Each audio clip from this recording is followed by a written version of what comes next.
चलिए स्टार्ट करते हैं। Practice set number 2। मैं आपको एक पहला प्रैक्टिस सेट करा रखा हूँ, पहले वो देखिएगा जाके, फिर ये प्रैक्टिस सेट नंबर आपको 2 देखना है, ठीक है। तो इसमें भी मैंने BC क्वेश्चन रखे हैं, तो चलिए करते हैं। प्रश्न में बोला है, यदि किसी संख्या का 40% 80 के बराबर है तो वह संख्या क्या है। तो क्या करें, किसी संख्या का 40%, तो 40% अब किसके बराबर है, 80 के बराबर। मतलब कह रहे हैं 40% की वैल्यू कितनी है, 80 के बराबर। तो वह संख्या क्या है, तो वह संख्या हमको पता नहीं, तो वह संख्या हम तो मान लेंगे कितनी, 100%। कितनी मान लेंगे, 100%। तो हमें 100 की वैल्यू बतानी है। तो अगर 40 की वैल्यू 80 है तो कितने गुना है, 2 गुना। 40 की वैल्यू 80 है तो कितना है, 2 गुना। तो फिर ये भी कितना हो जाएगा, 2 गुना। तो कितना हो जाएगा फिर आंसर हमारा 200। मतलब ऑप्शन नंबर वी हो जाएगा आंसर। चलिए अगले प्रश्न की ओर बढ़ते हैं। अगले प्रश्न में बोला है, एक आयत की लंबाई 15 मीटर और चौड़ाई 10 मीटर है, इसका क्षेत्रफल क्या होगा। तो आयत की क्षेत्रफल, आयत का क्षेत्रफल का फॉर्मूला क्या होता है, आयत का क्षेत्रफल बराबर क्या होता है, लंबाई गुणा चौड़ाई। तो लंबाई दी है 15 और चौड़ाई कितनी दी है 10, तो बस इनकी गुणा कर लोगे आंसर आ जाएगा। तो 15 धाई के 150, आंसर कितना आ जाएगा 150। अगर आयत का परिमाप पूछता तो परिमाप क्या होता है, 2l+v, वो आपको ध्यान रखना है। अगला प्रश्न बोला है, प्रथम 5 प्राकृतिक संख्याओं का औसत क्या होगा। प्राकृतिक संख्या पूछा है प्रथम, तो प्राकृतिक संख्या कहाँ से शुरू होता है आपका, 1 2 3 4 5। अब क्या पूछ रहा है, औसत। तो औसत क्या होता है, कुल संख्याओं का योग बटे कुल संख्या। कुल संख्याओं का योग बटे कुल संख्या क्या होता है, कुल संख्याओं का योग बटे कुल संख्या। ये क्या होता है, एवरेज का फार्मूला होता है औसत का, ठीक है। तो इसको आपको ध्यान में रखना है थोड़ा सा। तो अब कुल संख्या कितनी है, इनको जोड़ लेंगे, है ना। कुल संख्याओं का योग मतलब जोड़। तो 5 4 9 9 3 12 12 2 14 14 और 1 15। संख्या कितनी है, 1 2 3 4 5। कुल संख्या कितनी है, 5 संख्या। 5 से भाग कर देंगे, तो 5 तिया 15। तो आंसर कितना आ जाएगा, 3। अच्छा, दूसरा तरीका क्या ध्यान रखना है आपको, जब भी आपसे क्या पूछे, प्राकृतिक संख्याओं का औसत पूछे, है ना, तब आपको क्या करना है, n+1/2। ये भी आपको ध्यान रखना है। तो इससे भी डायरेक्ट निकल के आ जाता है। n का मतलब संख्या कितनी है, 5। n की कितना रखोगे, 5। तो 5 और 1 6, तो 6/2। तो 2 तिया 6। तो आपका आंसर कितना आ जाएगा, 3। तो आपका आंसर कितना आ जाएगा, 3। तो इसको आप इस फॉर्मूले से भी कर सकते हैं, ठीक है। तो अगले प्रश्न की ओर बढ़ते हैं। अगला प्रश्न बोला है, एक साइकिल 2500 में खरीदी गई और रुपये 3000 में बेची गई, तो लाभ प्रतिशत ज्ञात करें। देखो, जो खरीदी गई, खरीदने वाला जो मूल्य होता है वो क्या होता है, क्रय मूल्य, है ना। तो कितने में खरीदी गई, 2500 में। तो उसको हम लिख लेंगे CP कितना है, 2500। कितना है, 2500। और 3000 में बेचेगी, तो बेचने वाले को क्या बोलते हैं, विक्रय मूल्य, SP। ये कितने में बेची, 3000 में। फिर लाभ प्रतिशत पूछ रहे हैं। अब हम लाभ निकालते हैं कैसे, लाभ हमेशा किस पे निकलेगा, क्रय मूल्य पर। लाभ हमेशा किस पे निकलेगा, क्रय मूल्य पर। तो 2500 की कोई वस्तु थी और आपने 3000 में बेच दी, तो कितने रुपए का लाभ हो गया आपको, 500 रुपये का। कितने रुपए का हो गया, 500 रुपये का लाभ। अच्छा, लाभ किस पर होगा हमेशा, मैं बता रहा हूँ, क्रय मूल्य पर। तो क्रय मूल्य कितना था, 2500। तो अब क्या करो, 2500 से इसको भाग कर दो, और प्रतिशत निकालना है तो गुणा 100। तो 2 जीरो से 2 जीरो कैंसिल, और 25 दूनी 50, 1 जीरो बचा वो लिख लो। तो आंसर कितना आ जाएगा हमारे पास, 20%। तो आंसर कितना आ जाएगा, 20%। चलिए अगला प्रश्न क्या कह रहा है, यदि 12 पुरुष एक काम को 8 दिनों में पूरा करते हैं तो 16 पुरुष उसी काम को कितने दिनों में पूरा करेंगे। तो मैंने फॉर्मूला बताया था आपको पहले वाले सवाल में, M1 D1 बराबर M2 D2। मैंने पहला प्रैक्टिस सेट कराया, वहाँ पर भी ये मैंने फार्मूला डिस्कस करा है। तो पहला प्रैक्टिस सेट भी देखो, फिर इसमें भी कई क्वेश्चन आपसे अपने आप हो जाएंगे, है ना। ये D बना हुआ है सही से। D2। अब M1 की जगह रखोगे मेन, तो कितने पुरुष हैं 12, और कितने दिन के लिए 8 दिनों के लिए, 8 दिन में पूरा करते हैं। M2 कितने दे रखे हैं 16, और पूछ रहा है उसी काम को कितने दिन में पूरा करेंगे, तो हमसे मतलब D2 की वैल्यू पूछ रहा है। बस काट लो, 8 दूनी 16 और 2 छंग 12, तो आंसर कितना आ जाएगा 6 दिन में पूरा करेंगे। कितने दिन में 6 दिन में पूरा करेंगे। अगला प्रश्न क्या कर रहे हैं, रूट 625 का मान क्या है। तो देखिए आपका जो वर्गमूल का सवाल आएगा तो वो ज़्यादा कठिन नहीं आएगा, आपको 20 तक का वर्गमूल याद होना चाहिए, बस वहीं से आपका अगर सवाल आएगा वर्गमूल से तो वहीं से आएगा। तो 625 किसका वर्गमूल होता है 25 का, है ना। एक ये ध्यान रखो 324 किसका होता है 18 का। तो ये तो आप याद कर लेना, है ना, मैं यहाँ पे आपको लिख के नहीं दिखा रहा ना, ट्रिक सिखा रहा, याद कर लेना ज़्यादा अच्छा रहेगा। एक होता है आपका क्या 256, ये किसका होता है 16 का। तो कुछ मैंने ये लिख दिया, ये ध्यान रखना, हो सकता है कि इनमें से फंस जाए। चलिए अगला प्रश्न क्या कह रहे हैं, 8, 12 और 16 का लघुत्तम समवर्ती क्या होगा। तो बेसिक से कर ले रहे हैं इसको, 8, 12 और 16।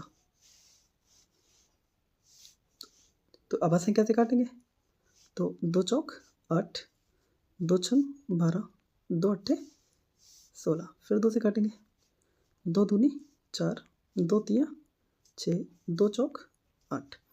अब हम क्या करेंगे, देखो 2 जो है 4, वो 4 के पहाड़े में आता है, मतलब 2 है जो है वो 4 में कॉमन है, तो हम 2 को क्या करेंगे हटा देंगे, आप कर ही लो पूरा, कन्फ्यूज हो जाओ वरना। 2 एकम 2, 3 के 3 ऐसे ही, 2 दूनी 4। अब तीनों 2 में कुछ कॉमन नहीं है तो इनकी गुणा कर लेंगे, 2 दूनी 4, 4 दूनी 8, 8 3 24, 24 दूनी 48। तो आपका एलसीएम कितना आ जाएगा 48। तो आपका एलसीएम कितना आ जाएगा 48। अगला प्रश्न करते हैं। अगले प्रश्न में बोला है एक वृत्त की त्रिज्या 7 सेंटीमीटर है, उसकी परिधि क्या होगी। तो मैंने जो पहला प्रैक्टिस सेट कराया था तो मैंने उसमें आपको फॉर्मूला लिखाया था परिधि का, है ना। क्या कहा था, ना किसी से दोस्ती ना किसी से प्यार, वृत्त की परिधि 2πr। तो वृत्त की परिधि क्या होती है 2πr। ये किसका फॉर्मूला है वृत्त की परिधि का, है ना। तो पहले लिख दे रहा हूँ मैं, वृत्त की परिधि। तो क्या सीखा है मैंने, ना किसी से दोस्ती ना किसी से प्यार, वृत्त की परिधि 2πr, ध्यान रखना। तो 2 का मान कितना होता है 22/7, और सवाल में हमको त्रिज्या दे रखा है कितना 7, तो गुणा 7, 7 से 7 कैंसिल, 22 दूनी 44, तो ये हो जाएगा हमारा आंसर 44। ये अगला प्रश्न क्या करें, ₹5000 पर 10% वार्षिक दर से 2 वर्ष का साधारण ब्याज कितना होगा। मैं पहले प्रैक्टिस सेट में आपको क्या कर फॉर्मूला लिखा रखा हूँ साधारण ब्याज का, है ना। तो मैं बार बार नहीं लिखूंगा, आप पहला प्रैक्टिस सेट देखिएगा करिएगा। 5000 10%, जब हम क्या करते हैं दर का और वर्ष का गुणा करते हैं तो क्या होता है ब्याज परसेंट हो जाता है, तो 10 दूनी 20% ब्याज परसेंट हो जाएगा, 20%। परसेंट से क्या करेंगे 2 जीरो हटा देंगे, तो 500 दूनी कितना हो जाएगा 1000। बाकी आप फॉर्मूला लगा के सही से कर लेना, पहले प्रैक्टिस सेट में कराया मैंने।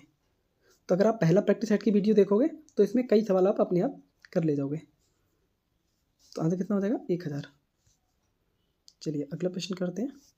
अगला प्रश्न क्या बोला है, यदि A/B बराबर 2/3 और B/C बराबर 4/5 है तो A/B/C क्या होगा। तो इसको ऐसे लिख लेंगे आप A, V और C। तो AB की वैल्यू कितनी दी है 2/3, BC की वैल्यू कितनी दी है 4/3, सॉरी 4/5। देखो AB वाले को AB के नीचे लिख लिया, ठीक है, BC वाले को BC के नीचे लिख लिया। अब जो जगह खाली बची तो ये सामने वाली जो वैल्यू है वो यहीं आ जाएगी, 4 है तो 4 यहाँ आ जाएंगे, ये जो जगह खाली बची तो ये वाली वैल्यू यहाँ आ जाएगी, मतलब 3 के 3 ही आ जाएंगे। बस क्या करना है फिर गुणा कर देना इनकी, 4 दूनी 8, 4 तियाँ 12 और 5 तियाँ 15। तो ABC का ये क्या आ गया अनुपात निकल के आ गया, यही हमसे पूछ रहा था। तो 8, 12, 15, तो कौन सा हो जाएगा आंसर ऑप्शन नंबर डी। चलिए अगला प्रश्न करते हैं। अगले प्रश्न में बोला है 150 मीटर लंबी रेलगाड़ी एक खंभे को 9 सेकंड में पार करती है, रेलगाड़ी की चाल किलोमीटर प्रति घंटा में क्या होगी। अच्छा आपसे क्या पूछ रहे हैं, देखो सबसे पहले ये फोकस रखो, पूछ क्या रहा है, चाल पूछ रहे हैं। तो चाल बराबर क्या होता है, मैंने आपको पिछला वाला प्रैक्टिस सेट जब कराया है, प्रैक्टिस सेट नंबर 1, उसमें मैंने लिखा था चाल बराबर क्या होता है, दूरी बटे समय। चाल बराबर दूरी बटे समय। देखो अगर एक आध सवाल रिपीट हो जाता है पहले प्रैक्टिस सेट का, तभी कर लीजिएगा, है ना, ये मत सोचिएगा कि वही दे दिया, हो सकता है कि आपको तरीका ध्यान आ जाए बार बार वही सवाल करके। तो 150 मीटर लंबी रेलगाड़ी एक खंभे को 9 सेकंड में पार करती है, तो रेलगाड़ी की चाल किलोमीटर प्रति घंटा में क्या होगी। तो चाल बराबर क्या हो गया, दूरी बटे समय। तो दूरी कितनी दी है सवाल में आपको, 150, और समय कितना दिया है, 9 सेकंड। फिर आपसे क्या पूछा है, किलोमीटर प्रति घंटा में बतानी है हमको चाल। तो जब किलोमीटर प्रति घंटा में बतानी होती है तो हम क्या करते हैं, 18/5 से गुणा कर लो। 9 दूनी 18, और 9 दूनी 18, 5 से काटोगे तो 5 तियाँ 15। तो आंसर कितना आ जाएगा, 30 दूनी 60 आ जाएगा। तो आपका आंसर कितना आ जाएगा, 30 दूनी 60। तो कौन सा हो जाएगा, ऑप्शन नंबर 1 आंसर हो जाएगा। देखिए फिर ये सवाल क्या कह रहा है, यदि x + 5 बराबर 12 तो x स्क्वायर का मान क्या होगा। x + 5 बराबर 12, तो मैंने क्या बताया आपको, संख्या को संख्या की तरफ ले जाते हैं। तो x बराबर 12, ये इधर जाके क्या हो जाएगा, -5। तो x बराबर 12 में से 5 घटाओगे आप तो कितना बचेगा आपके पास, 7। तो ये आ गया x का मान निकल के। अब हमसे क्या पूछ रहे हैं, एक्स स्क्वायर। क्या पूछ रहे हैं, एक्स स्क्वायर। तो x का स्क्वायर कर दिया तो इधर 7 का भी स्क्वायर कर दो, तो 7 का स्क्वायर कितना हो जाएगा, 49। तो एक्स स्क्वायर की वैल्यू कितनी आ जाएगी निकल के, 49। तो आंसर क्या हो जाएगा आपका, ऑप्शन नंबर वी। चलिए अगला प्रश्न करते हैं। अगला प्रश्न में क्या बोला है, एक वस्तु का अंकित मूल्य ₹800 है और उसे 10% छूट पर बेचा जाता है, विक्रय मूल्य क्या होगा। देखो अंकित मूल्य क्या है, अंकित मूल्य है इसका 800 और उसे 10% की छूट पर बेच दिया। आपने कोई वस्तु पे 10% की छूट दे दी, इसको मतलब कितने परसेंट में बेच दिया उसको, आप 90% बेच दिया आपने। कितने बेच दिया, 90% में। बस 800 को 90% निकाल दो, परसेंट से 2 जीरो कैंसिल, और ये 8 ने 72, तो कितना आ जाएगा, 720। तो आपका आंसर कितना हो जाएगा, 720। चलिए अगला प्रश्न क्या कह रहा है, 0.0025 का वर्गमूल क्या है। तो देखिए मैंने इसको आपको कैसे देखा है कि आप क्या करोगे, पॉइंट देखो पीछे से कितने के बाद आ रहे हैं, 1 2 3 4, 4 के बाद आ रहे हैं, तो 25 है ना। अब 4 के बाद आ रहा है तो 4 का आधा कितना होता है, 2। तो आप 2 के बाद पॉइंट लगा दो, मतलब ये देखो जो 25 है वो किसका स्क्वायर है, जो आपका 25 है वो किसका स्क्वायर है, 5 का। 25 किसका वर्ग है, 5 का। ठीक है, अब आपने देखा कि पॉइंट कितनी संख्या के बाद आ रहा है पीछे से, 4 संख्याओं के बाद। तो आप क्या पॉइंट क्या करोगे, 2 संख्याओं के बाद लगाओगे। अगर वर्गमूल बोला है तो 2 संख्याओं के बाद आप पॉइंट लगाओ। पीछे से कितने के बाद आ रहा है, 4 के बाद, तो 4 का आधा कितना हो गया, 2। तो आप पॉइंट कितने के बाद लगाओगे, 2 संख्याओं के बाद। या ऐसे ध्यान रखो कि 1 के आगे 2 जीरो बढ़ाओगे आप, जैसे 4 लिखा है तो 2 जीरो, 6 लिखा होता तो 1 के आगे 3 जीरो। अब 5 को 100 से भाग करोगे तो कितना आ जाएगा आपके पास, 2 जीरो है तो 2 के बाद पॉइंट लग जाएगा इसमें, तो 5 0.0। तो आपका आंसर कितना आ जाएगा, 0.05, जो कि ऑप्शन नंबर बी में दे रखा है। अगला प्रश्न क्या है, 30, लास्ट सवाल अपना ये, 30 40 50 का औसत कितना होगा। 30 40 50 का औसत कितना होगा। तो मैंने अभी आपको पीछे सवाल कराया था, उसमें मैंने आपको फार्मूला बता रखा है, आप फॉर्मूले से कर सकते हैं, है ना। और बाकी जब भी क्या इनका अंतर समान हो, जैसे इसका अंतर देखो कितना है, 10, इसका अंतर कितना है, 10। तो जब अंतर समान होता है तो औसत क्या हो जाता है, मध्य वाली संख्या औसत हो जाता है। क्या होता है, मध्य वाली संख्या औसत हो जाता है। तो हमारा आंसर कितना हो जाएगा, 40। बाकी आपको बेसिक से करना है तो आप कर लो, इनको जोड़ लो, कितना हो जाएगा, 40 30 70, और 70 5 120, मतलब 50 120। आप इनको कितनी संख्या थी, ये मतलब कुल संख्याओं का योग हो गया। कुल संख्या कितनी है, 1 2 3, तो 3 से आप भाग कर दो, तो 3 चौक 12। तो ऐसे भी आपका आंसर 40 आ जाएगा। ठीक है, तो अब रीजनिंग के सवाल बचे 5, वो कर लेते हैं। और कोई गलती होगी हो तो उसके लिए माफ़ करना, है ना। तो गलती पे ज़्यादा ध्यान नहीं देना है, क्योंकि अभी स्टार्ट करा है तो छोटी मोटी गलती तो होती रहेंगी। देखो इसमें क्या कहें, यदि COACH को XLZX लिखा जाता है तो प्लेयर को क्या लिखा जाएगा। देखो इन्हें क्या लिखा है, COACH एच, इसको क्या लिखा है एक्स एल जेड एक्स और एस। तो इसको ये लिखा है इन्होंने। अब पूछ क्या रहे हैं कि इसको क्या लिखा जाएगा, P L A Y E R. तो आपको देख के लग रहा होगा आपको अपोजिट वर्ड पता होनी चाहिए। तो सी का अपोजिट क्या होता है, सी एक्स क्रैक्स। ओ का क्या होता है बैटरी लो। ए का क्या होता है ए टू जेड अपोजिट। सी का क्या होता है क्रैक्स। एच का क्या होता है हाई स्कूल। तो ये क्या है विपरीत है, ये क्या है विपरीत है ना। तो ये आपको ध्यान में रखना है, ये क्या है विपरीत। अब पी का विपरीत क्या हो जाएगा, एक पी का क्या याद कर रहे थे कमला पसंद के। एल का क्या हो जाएगा, एल का तो यहीं पे दे रखा है ना लो, है ना। तो क्या हो जाएगा ओ। ए का क्या हो जाएगा A to Z, A to Z. Y का क्या हो जाएगा वी फॉर बॉय। ई का क्या हो जाएगा इलेक्ट्रिक वोल्ट। और आर का क्या हो जाएगा आपके पास इंडियन रेलवे। तो क्या हो जाएगा आई। तो आपका आंसर क्या हो जाएगा निकल के O Z V V I, मतलब Y V I. Option number A answer हो जाएगा। ये अगला प्रश्न क्या कह रहे हैं, निम्नलिखित श्रृंखला को पूरा करें। क्या दे रखी है श्रृंखला 2 6 12 20 और 30। फिर पूछ रहे हैं क्वेश्चन मार्क। अब देखो सीरीज धीरे धीरे बढ़ रही है तो आप क्या देखेंगे अंतर देखेंगे। तो 2 6 का अंतर कितना है 4, 6 और 12 का अंतर कितना है +6, 12 और 20 का अंतर कितना है +8, 20 और 30 का अंतर कितना है +10। तो आपको ये सीरीज देख के एक चीज़ पता लग रही होगी क्या, ये कंसेप्ट समझ में आ रहा होगा आपके। यह 4 मतलब 2 प्लस हुए 6, 6 में 2 प्लस हुए 8, 8 में 2 प्लस हुए 10। तो फिर अब यहाँ कितने प्लस होंगे 12, क्योंकि 2 ही 2 तो बढ़ रहे हैं। तो कितने होंगे 12। तो 30 में 12 जोड़ दो कितना आ जाएंगे आपके पास 42। तो आपका आंसर कितना हो जाएगा 42। चलिए अगला प्रश्न करते हैं। अगले प्रश्न में क्या बोला है, दवा का संबंध मरीज से है। जो दवा का संबंध है वो किससे है मरीज से।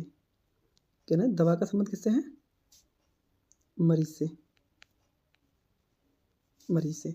तो कह रहे हैं शिक्षा का संबंध किससे होगा, शिक्षा का संबंध किससे होगा। अब देखो दवा का संबंध मरीज से है तो अब इसमें सोचो जरा क्या हो सकता है कंसेप्ट।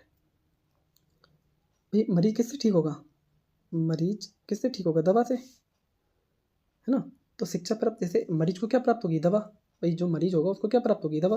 तो शिक्षा किसको प्राप्त होगी, शिक्षा किसको प्राप्त होगी विद्यार्थी को। किसको प्राप्त होगी विद्यार्थी को।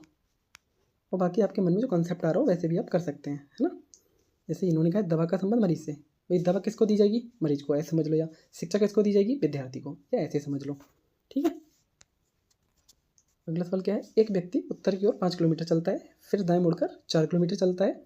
अब भाई अपने शुरुआती बिंदु से किस दिशा में है। ठीक है, तो हमको कुछ दिशाओं का ध्यान रखना है। ये हमारा क्या हो जाएगा पूरब पश्चिम, है ना, पूरब पश्चिम और उत्तर और दक्षिण। इनका एक व्यक्ति उत्तर की ओर 5 किलोमीटर चलता है, उत्तर की ओर 5 किलोमीटर चलता है। ठीक है,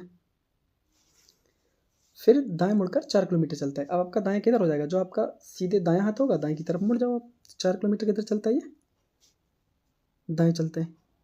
ठीक है, ये चल गया 4 किलोमीटर दाएं, दाएं चलता है।